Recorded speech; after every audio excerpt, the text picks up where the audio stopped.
자, 우리 말씀 보시겠습니다. 시편 24편 3절, 4절 말씀을 보시겠습니다. 시편 24편 3절과 4절 말씀. 성경 찾으시죠? 시편 24편 3절과 4절 말씀입니다. 저와 여러분이 한 목소리로 읽겠습니다. 3절과 4절 시작. 여호와의 산에 오를 자가 누구며 그 거룩한 곳에 설 자가 누구인가. 곧 손이 깨끗하여 마음이 청결함 뜻이 어떠한 데 두지 아니하며 거짓 맹세하지 아니하는 자로다. 아멘. 사도신경 시리즈 말씀, 오늘 거룩한 공교의 두 번째 말씀을 전하겠습니다. 이 사도신경은 총 세 부분으로 되어 있습니다. 그리고 그 마지막 결론 부분이 성령과 교회, 성령과 교회로 이 사도신경의 신앙 고백은 마무리가 됩니다. 왜냐하면 현재 우리가 사는 이 시대는 성령과 교회 시대라고 부릅니다. 성령과 교회 시대는 사도행전 2장에 오순절 성령 강림 사건 때, 그때로부터 예수님께서 다시 재림하시는 날까지 이때가 성령과 교회 시대입니다. 그래서 우리는 현재 성령과 교회 시대를 살아갑니다. 그래서 지금 우리는 날마다 성령 충만하기 위하여 성도 여러분 교회를 가까이 하고 성도들과 교제하며 재림의 예수님을 맞이할 때까지 교회를 함께 세워가야 됩니다. 우리는 지난 시간에 사도신경에서의 이 공교의 의미를 한번 배웠습니다. 자, 보통 영어로 교회는 처치라고 합니다. 이 단어는 현재 우리 대신교회처럼 각 지역에 세워진 로컬 처치, 지역의 교회를 가리키는 단어입니다. 하지만 공교회는 이 교회가 무엇인지 개념을 담고 있는 단어입니다. 그래서 지난 시간에 우리 봤죠. 영어로 공교회는 캐토릭 처치입니다. 이것을 로마 카톨릭 교회로 이해하시면 안 됩니다. 천주교로 이해하면 안 돼요. 원래 이 캐토릭이라는 단어는 보편적이라는 뜻이에요. 그래서 공교회는 넓은 의미로 그리스도를 머리로 여기고 사도의 가르침과 이 전통을 따르는 교회를 교회, 공교회라고 부릅니다. 그러나 구체적인 개념으로는 교회는 내가 교회라고 부르면 다 교회가 되는 게 아닙니다. 교회로서의 보편적인 조건들을 가지고 세워진 교회들을 공교회라고 부릅니다. 이 공교회는 공예배가 있어야 되고 성찬식이 있고 세례 예식이 있습니다. 그리고 이 모든 것은 합법적으로 인정받은 목회자가 치리할 수 있습니다. 예전에 우리 교회 어떤 성도들이 왔는데 전도사님이라고 하더라고요. 그래서 어디 신학교를 나왔냐 물어봤더니 신학교를 나온 것이 아니라 어떤 교회에 있었는데 거기선 오래된 성도를 그냥 전도사로 호칭을 해준다고 합니다. 그래서 우리 교회는 그런 거 없다. 그래서 그냥 성도로 불렀습니다. 교회는 합법적입니다. 그냥 우리 마음대로 하면 안 돼요. 그래서 공교회는 교단과 같은 곳에 소속되어 교회법에 따라서 관리와 감독을 받아야 됩니다. 특정 개인이 성경의 교리와 이 재산을 마음대로 해석하거나 마음대로 쓸 수 없습니다. 이것이 공교회입니다. 바로 이것입니다. 성도 여러분, 교회의 머리는 예수님이십니다. 여러분께 꼭 부탁드립니다. 교회를 내가 원하고 내가 주장하는 교회를 만들면 안 돼요. 교회의 머리는 예수님이십니다. 그래서 성도는 머리신 예수님, 이 교회의 머리 대신 예수님이 계신 이 교회를 가까이 하고 더 예배하고 머리 대신 예수님 말씀을 더 들어야 되고 이 머리의 지도를 받아야 됩니다. 또한 공교회는 이 말씀처럼 하나님께서 세우신 질서와 권위가 있습니다. 그런데 어떤 교회는 직분을 계급으로 부르는 사람들이 있어요. 직분을 계급으로 여기는 사람들이 있습니다. 그렇지 않습니다. 그래서 교회에서 직분을 계급으로 여겨서 교회에서 모두 평등해야 된다 말하며 직분을 없애버리는 교회들도 있습니다. 그러나 그렇지 않습니다. 성경은 그렇게 말씀하지 않아요. 교회와 성도들은 하나님이 세우신 질서를 인정하고 그 권위에 순종해야 됩니다. 이것이 공교회입니다. 그렇다면 하나님이 원하시는 교회, 우리가 힘써 세워야 될 교회는 어떤 교회일까? 우리는 지난 시간에 첫 번째 말씀을 나눴죠. 첫 번째는 연합하는 교회가 되어야 됩니다. 교회는 십자가로 하나 되어야 돼요. 근데 십자가입니다. 여러분, 십자가는요, 더하기입니다.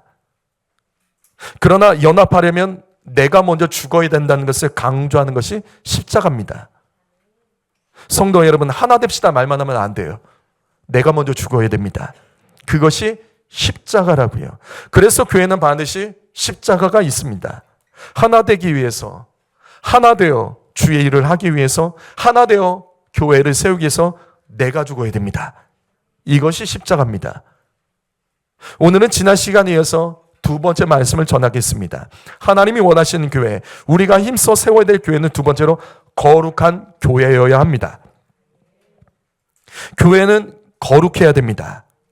이것이 사도신경에 나와 있는 내용입니다. 그런데 오늘날 한국교회가 많은 실수를 하고 있습니다. 교회가 어느새 지역의 복지센터가 되어버렸습니다. 교회가 구제사업에 정말 힘을 써요. 전 이걸 나쁘다고 말하는 게 아니에요. 그러나 교회는 지역의 복지센터 아닙니다. 교회는 가난한 자를 돕고 구제하는 곳이 아닙니다. 성도 여러분, 교회는 먼저 해야 될 것이 있습니다. 교회는 먼저 해야 될 것이 있다고요. 그것이 거룩입니다. 여러분, 이 말씀 오해하지 마세요. 교회가 사회복지나 가난한 사람들을 돕고 구제하는 일 안 해도 된다는 말이 아니에요. 핵심은 뭐냐면 교회는 거룩한 일을 해야 돼요. 왜냐하면 이거는 교회가 아니면 할 수 없기 때문에 그래요. 그래서 교회가 가장 먼저 힘써야 될 것이 뭐냐면 거룩하기 위해서 죄와 싸워야 됩니다. 그런데 이것보다 교회가 세상 속에서 해야 될 구제, 복지, 이웃사랑만 강조하면서 성도 여러분, 흥분하지 마십시오. 먼저 내 영혼부터 교회를 가까이 하고 예배 자리에 나와서 말씀 듣고 기도하며 성령 충만하는 것이 먼저입니다. 그리고 죄와 싸우며 서로 연합해야 됩니다. 먼저 해야 될 것이 있다는 것을 강조하는 말씀입니다. 그것이 바로 오늘 말씀이에요. 시편 24편 3절 말씀 읽어볼까요? 여기 말씀 읽어봅니다. 읽습니다. 시작.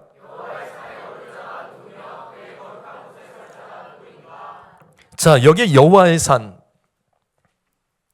여기 여호와의 산, 이것은 성전입니다. 그래서 이 성전은 거룩한 곳이라고 반복해서 이 말씀에서 말씀하고 있는 겁니다. 지금 이 말씀은 거룩한 성전이 세워지려면 어떻게 해야 되는지 우리에게 가르쳐주고 있습니다. 그렇다면 거룩한 공교를 세우려면 어떻게 해야 될지, 첫 번째로 손이 깨끗해야 됩니다. 여기 24장 4절 말씀 보면 곧 손이 깨끗하여 마음이 청결하며 뜻을 허탄한 데 두지 아니하며 거짓 맹세를 아니하는 자로다. 자, 먼저 하나하나씩 볼까요? 여기 손이 깨끗하다라는 뜻이 뭘까요? 거룩한 공교회를 세우려면 손이 먼저 깨끗해야 됩니다. 여기 손이 깨끗하다는 게 뭐죠? 이게 무슨 뜻일까요? 여러분, 성경은요, 해석하는 원칙이 있습니다. 원어적으로도 해석해야 되지만 어떤 말씀은 그 말씀의 문맥을 통해서 이해하고 해석해야 될 말씀입니다. 이 말씀은 원어로 해석하는 말씀 아닙니다. 이 구절은 문맥을 통해서 이해해야 됩니다. 왜냐하면 이 말씀을 다시 보시면 여호와의 거룩한 성전에 서 있는 자는 손이 깨끗하고 그 다음이 마음이 청결한 자죠. 이게 연속으로 나오죠. 그래서 이 말씀은 몸과 마음의 성결을 연속적으로 강조합니다. 따라서 여기서 손이 깨끗하다는 것은 행실이 깨끗하다는 뜻입니다. 성도 여러분, 바로 이것입니다. 저와 여러분을 통해서 거룩한 교회가 세워지려면 먼저 우리는 교회 안에서 행실이 선해야 됩니다. 여러분, 선하셔야 돼요. 교회 안에서 하나 되고 덕을 끼치는 행동을 하셔야 됩니다. 교회는 건물이에요. 그래서 누구든지 이 건물을 무너뜨릴 수도 있습니다. 하지만 이 건물이 거룩한 성전이 되게도 할 수 있어요. 그것은 이 안에 있는 사람들이 결정하는 거예요. 내 생각과 다른 것이 있어도 교회를 어지럽게 하거나 힘들게 하는데 손을 쓰지 마십시오. 성도 여러분, 다른 사람들과 한 몸 되고 도와주는데 여러분의 손을 사용하시기 바랍니다. 예레미야 18장 6절 말씀, 이스라엘아 진흙이 토기장이의 손에 있음같이 너희가 내 손 안에 있느니라. 이 말씀은 하나님은 토기장이시다라는 말씀입니다. 여러분, 내가 토기장이가 되면 안 됩니다. 내가 토기장이가 돼서 교회와 내가 속한 기관을 때로는 개혁하겠다며 정의를 행하겠다며 막 손대시면 안 돼요. 교회는 하나님이 세우신 앞에 말씀처럼 질서가 있고 권위가 있습니다. 하나님께서는 이 같은 질서와 권위를 통해서 교회를 세워가십니다. 그러나 하나님이 세우신 질서와 권위가 언제나 100% 옳은 일만 한다는 것은 아니에요. 여기 있는 목회자가 늘 옳은 일만 하지는 않습니다. 우리 자원노님들이 늘 선하지는 않습니다. 그러나 기억하십시오. 하나님도 다 아십니다. 하나님도 다 보고 계십니다. 성도 여러분, 그래서 우리는 토기장이신 하나님을 믿어야 됩니다. 그래서 우리가 해야 될 일을 교회를 위하여, 우리가 해야 될 일은 교회를 위하여 성도 여러분, 여러분의 맡은 자리에서 중보기도 하시며 성도는 교회 안에서 주님 보시기에 선하고 깨끗한 손으로 맡겨진 일을 감당하시고 다른 사람과 함께 합력하여 연합하여 교회를 세운 일에 쓰임 받으시면 됩니다. 내가 토기장이가 돼서 막 만드시면 안 된다고요. 목사도 그렇게 하지 않습니다. 목사도 그렇게 하면 안 됩니다. 장로도 그렇게 하면 안 됩니다. 중직자도 그렇게 하면 안 됩니다. 교회 학교 부장이라고 부장이 마음대로 하면 안 됩니다. 하나님이 하시게 하셔야 돼요. 항상 하나님을 의지하고 하나님께 맡기고 하나님께 쓰임받을 준비만 되어 있으면 하나님이 사용하십니다. 시편 18편 20절 말씀 읽어볼까요? 여기 말씀 읽어봅니다. 시작.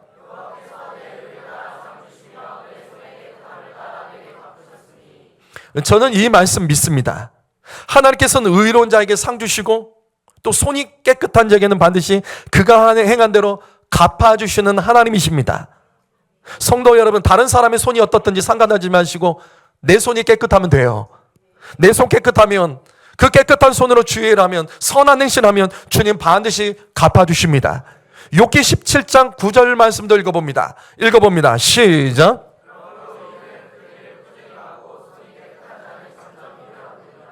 성도 여러분, 이 말씀에서 하나님 음성을 들어야 돼요. 의인은 꾸준한 사람입니다. 뭔가 하다가 말다는 사람 있으십니까? 아무리 선한 것이라도 그것은 의롭지 않습니다.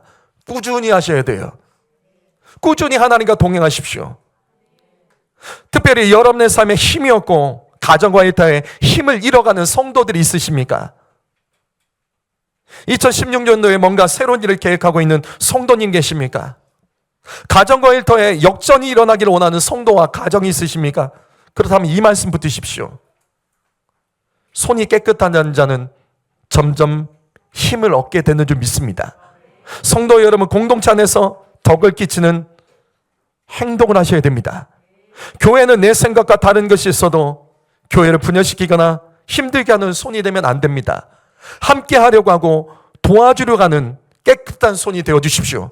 그러면 그 삶에 복이 있고 하나님이 힘을 얻도록 역사하여 주실 것을 믿습니다.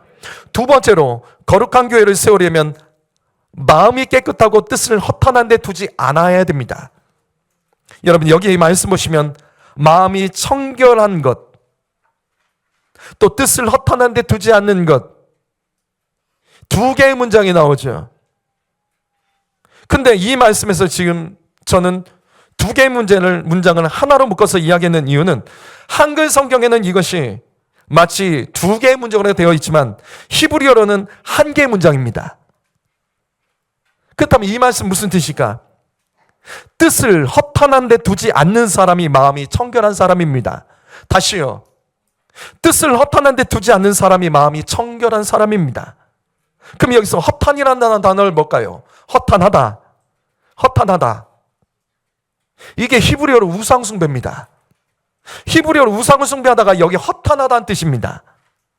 그래서 시편 31편 6절을 보시게 되면 같은 말씀이 나와요. 내가 허탄한 거짓을 숭상하는 자들을 미워하고 여호와를 의지하나이다.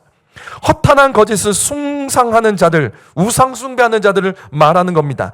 허탄은 우상 숭배라는 뜻입니다. 그렇다면 우상 숭배는 무엇일까? 우상 숭배는 다른 신을 섬기는 것 맞습니다. 그러나 우상 숭배의 개념은 넓어요. 하나님보다 이 땅의 것을 더 사랑하고 더 두려워하고 더 돈을 쓰고 더 가치 있게 여기는 것이 우상 숭배입니다. 그래서 골로새서 3장 5절 말씀 읽어봅니다. 시작.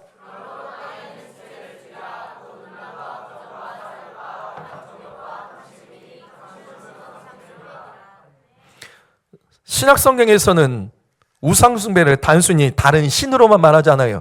탐심, 네 안에 우상 숭배가 있다라는 겁니다. 너의 안에 우상 숭배가 있다는 거예요. 무엇? 탐심.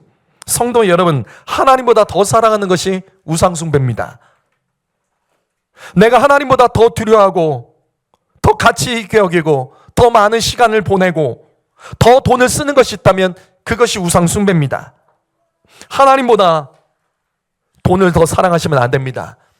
하나님보다 사람을 더 사랑하면 안 됩니다. 특별히 여기 학생과 청년들, 여기 학생들과 청년들, 그 나이 때 내가 누군가를 좋아하게 될 수 있을 거예요. 내가 누군가를 좋아할 때 하나님보다 그 사람이 먼저 보이고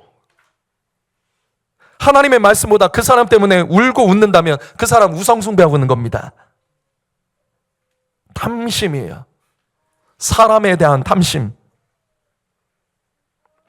우상 숭배란 결국 영원하지 않은 것, 이 땅에 없어질 것을 사랑하는 것이 우상 숭배입니다. 성도 여러분, 지금 여러분이 어떤 우상 숭배를 하고 계십니까? 마음이 청결하고 뜻을 허탄한 데 두지 않으려면 영원하신 하나님과 그 말씀을 붙들고 예배하며 사셔야 됩니다.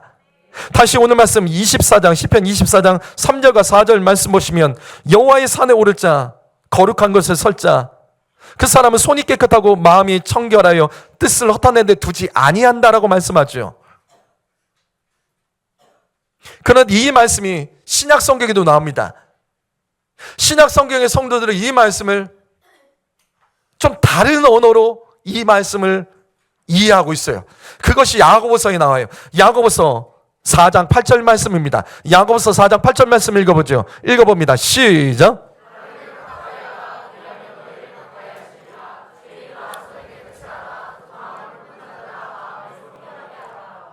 이것이 시편 24편 3절과 4절 말씀, 반복되는 말씀입니다. 신약 성경은 이 말씀을 이렇게 번역하고 있어요. 이렇게 해석합니다. 자, 그러면 우리는 여기 말씀 보죠. 하나님을 가까이 하라는 뜻은 뭐죠? 그러면 여기서 하나님을 가까이 하라는 뜻은 뭐죠? 하나님 가까이 하라는 말이 뭐죠?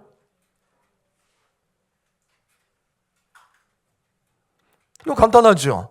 시편 24편 3절과 4절 말씀의 반복 구절이라고요. 여기 하나님을 가까이 하라는 것은 교회를 가까이 하라는 말입니다.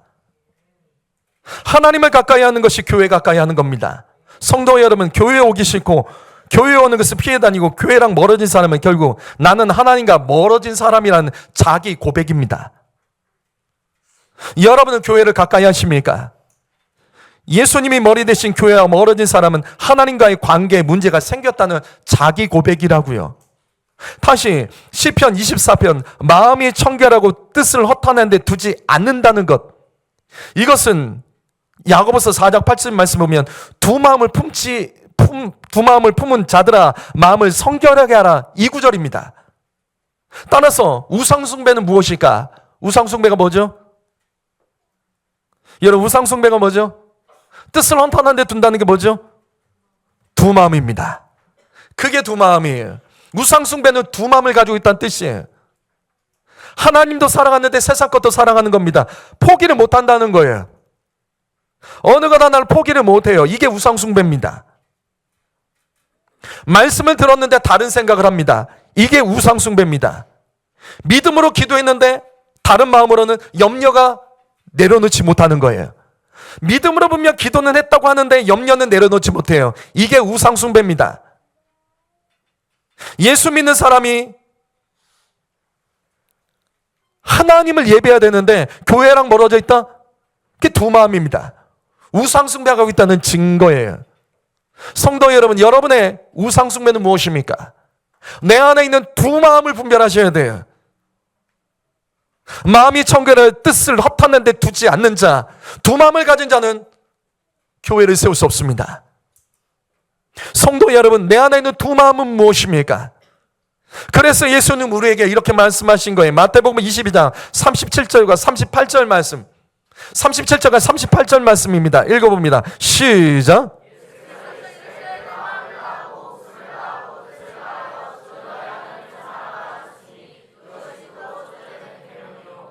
하나님 사랑하는 사람은 다 합니다. 두 마음이 절대 될 수 없어요. 마음을 다하고 목숨을 다하고 뜻을 다합니다. 다 합니다. 나누어지지 않습니다. 나눠지는 것은 그래서 두 마음입니다.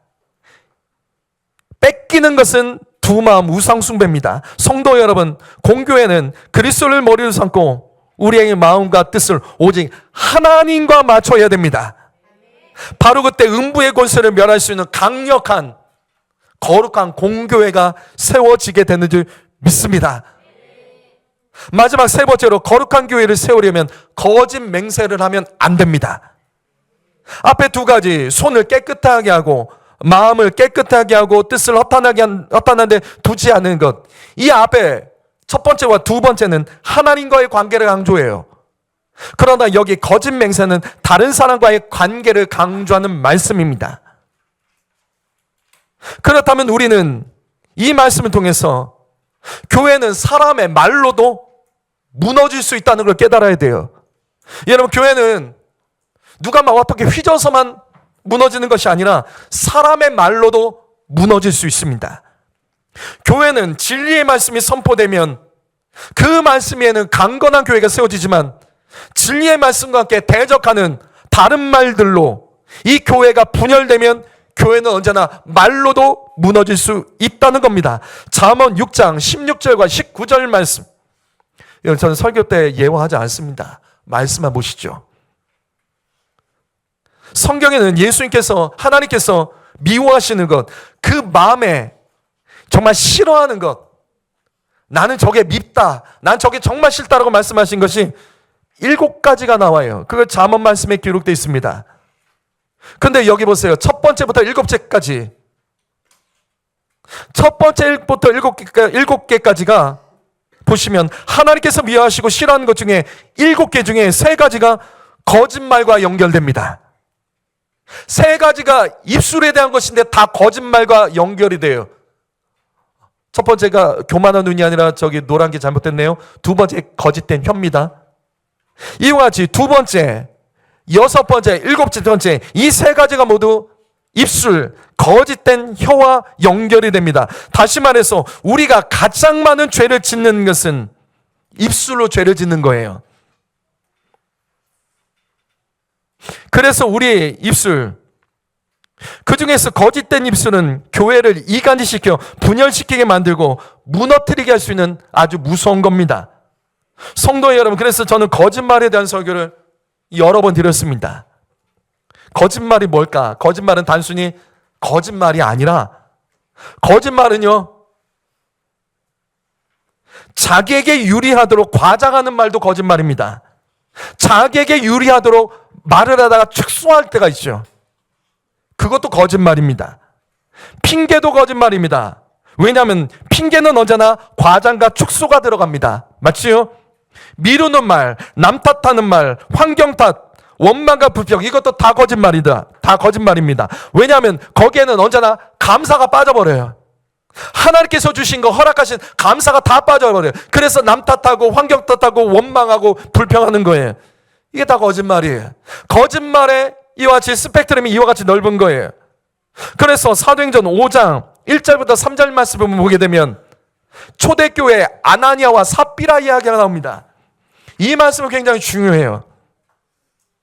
초대교회가 막 부흥하고 있을 때 갑자기 사람이 죽어버린 거예요. 초대교회가 성령의 능력으로 이 앞에 4장 말씀을 보게 되면 모든 성도가 성령 받아서, 기도하고 성령 받아서 자기의 것을 주장하지 않아요. 다른 사람에게 베풀고 나눠줍니다. 그래서 교회가 막 부흥하고 성장하는 거예요. 그런데 이때 아나니아 삽비라는 이 안에 들어갈 수가 없는 거예요. 왜냐하면 탐심 때문에, 돈에 대한 욕심에 사로잡혀 두 마음을 가졌기 때문에 그렇게 하지 못하는 거예요. 하지만 이 교회 안에 있다 보니까 뭔가는 해야 될 것 같아. 그래서 자신의 밭을 팔았습니다. 누가 억지로 하란 것도 아니에요. 스스로 팔았습니다. 헌금을 왔는데 땅의 일부분을 팔고 마치 다 드린 것처럼 과장해서 거짓말을 한 겁니다. 그래서 베드로가 이들을 불러서 이야기를 해요. 근데 이들이 회개하지 않아요. 끝까지 거짓말하면 웃깁니다. 회개할 기회가 있었지만 계속 거짓말하다가 성령을 속였기 때문에 하나님의 진노로 이때 이 두 부부가 동시에 죽게 됩니다. 그런데 여기서 중요한 것은 아나니아 삽비라가 과장하며 거짓말한 것 때문에 이때 그들이 하나님의 진노로 죽었다면 이 말씀 그대로 가면 저와 여러분들 이 자리에 살아있을 사람 한 명도 없어요. 여러분 주님의 일을 할 때 거짓말한 적 없으십니까? 헌금할 때 거짓말한 적 없으세요? 11조 할 때 다 드는 것처럼 말하고 근데 덜 드리고 뒤로 속이고 우리 그런 말 한 적 없습니까? 우리도 교회에서 과장하고 축소하는 거짓말을 잘합니다. 사명 감당할 때, 헌금할 때, 성도들과 약속할 때, 또 우리 교회는 특별히 기관에서 말씀 나눔할 때 뭔가 결단하면서 거짓말 많이 했죠. 우리는 과장하고 축소하고 핑계대고 자주 거짓말합니다. 그렇다면 이 말씀처럼 우리도 다 죽었어야 되는 거죠. 근데 이 말씀은 그것이 핵심이 아니에요. 성도 여러분, 우리는 오늘 이 말씀을 통해서 누군가 잘 보이고 누군가에게 잘 보이고 누군가에게 거룩하게 보이려고 누군가에게 괜찮은 사람처럼 연극하기 위해 거짓말하며 핑계대며 자기에게 유리하도록 과장하고 축소해서 했던 말들, 약속했던 것들, 오늘 하나님께서 마지막으로 회개할 기회를 주신 것을 여기시며 말씀 앞에 겸손히 엎드려야 됩니다. 그럼에도 불구하고 아나니아 삽비라는 과장하는 거짓말을 했다는 이유로 왜 이들은 죽임을 당할 수밖에 없었을까? 왜 이들은 우리도 죽임 당할 이 거짓말들을 하고 살아간데 왜 이들은 사도행전 5장에서 죽임을 당할 수밖에 없었을까? 여러분 그것이 바로 오늘 말씀이에요. 시편 24편 3절과 4절 말씀 보시게 되면 거짓말은 거룩한 공교회 가운데 사단이 합법적으로 역사하여 교회를 분열시키고 교회를 무너뜨릴 수 있습니다. 여호와의 산 거룩한 성전이 세워지려면 거짓 맹세하는 자가 있으면 안 돼요. 거짓말하는 자가 있으면 안 돼요. 그래서 초대교회 때 아나니아 삽비라가 거짓말하고 사도들 앞에서 회개할 기회가 있었지만 회개하지 않았을 때 하나님께서 바로 그들을 심판하여 죽이신 이유, 그 이유는 당시 초대교회 때문에 그런 거예요. 당시 초대교회는 앞에서 말씀드렸던 것처럼 온 교회가 성도들이 한마음과 뜻으로 교회를 아주 든든하게 세워가고 있었습니다. 그런데 거짓말로 교회가 분열되고 무너질 수 있었기 때문에 하나님께서는 바로 그 자리에서 그걸 끊어버리신 거예요. 아나니아 삽비라 이 거짓말로 심판을 받아 죽음으로 말미암아 성도들 중에 이와 같은 거짓말을 사로잡힐 수 있는 사람들이 각성되었고 경각심을 가져 그 자리에서 다 같이 회개하고 계속해서 교회가 세워지고 초대교회가 부흥하여 예루살렘 땅 가운데 유대 땅 가운데 복음이 전파될 수 있었던 것입니다. 바로 이것입니다. 성도 여러분, 거짓말은 교회를 무너뜨릴 수 있어요. 교회를 무너뜨리는 거짓말 주님은 정말로 싫어하십니다. 성도 여러분, 거짓말이 자연스럽고 거짓말로 대충대충 교회에서 넘어가신 분 계십니까? 말할 때마다 과장과 축소와 핑계로 거짓말 잘하는 성도가 있습니까? 우리는 알아요. 사실은 우리는 알아요. 누가 그거 잘한다는 거 우리는 알아요. 말만 들어보면 또 거짓말한다, 또 핑계댄다, 또 과장한다. 우리 사실은 알아요. 그래서 어느새 말에 신뢰가 없고 누군가에게 말할 때마다 지금 이 말씀처럼 거짓 맹세를 왜 하죠? 사람이 맹세를 왜 하죠? 그냥 말하면 되잖아요. 맹세를 왜 하죠? 안 믿어주니까요. 안 믿어주니까 맹세를 하는 거예요. 그냥 말하면 되는 거 아니에요? 내가 이거 할게. 근데 꼭 거는 사람 있죠. 이거 내가 꼭 할게. 정말 하늘에 두고 맹세.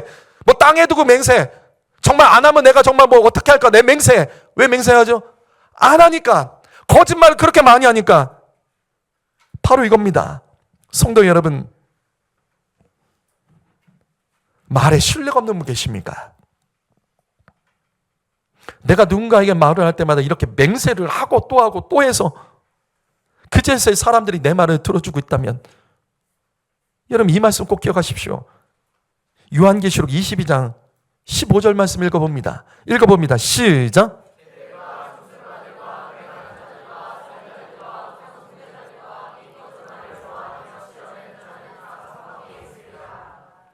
성경에서 가장 마지막 장은 요한계시록 22장입니다. 여기 영원한 하나님의 나라가 기록되어 있어요. 이 말씀은 예수님이 직접 하신 말씀입니다.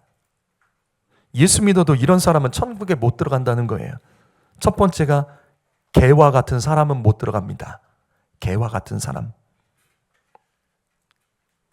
예수 믿지만 예수 모르는 사람처럼 어느 순간에 말과 행동이 짐승과 같아진 사람들, 싸나워지고 싸납게 지저대고 행동하는 사람들, 이런 사람은 예수 믿어도 천국 못 들어갑니다. 왜냐하면 예수 믿는 사람은 이럴 수 없습니다. 근데 여기서 중요한 것은 마지막 구절이죠. 천국에 못 들어간 사람,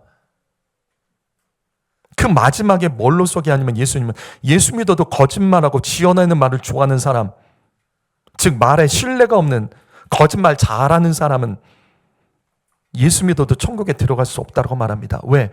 이런 사람은 예수 믿는 게 아니에요. 거짓말하는 사람은 단순히 거짓말로 끝나지 않고 그 가정과 그가 일하는 일터와 특별히 그가 속한 교회와 기관을 힘들어지게 만들고 무너지게 만듭니다. 그래서 고린도전서 3장 17절 말씀, 누구든지 하나님의 성전을 더럽히면 하나님이 그 사람을 멸하시리라. 하나님의 성전은 거룩하니 너희도 그러하니라. 하나님의 성전 교회는 우상 숭배로만 더럽혀지는 건 아닙니다.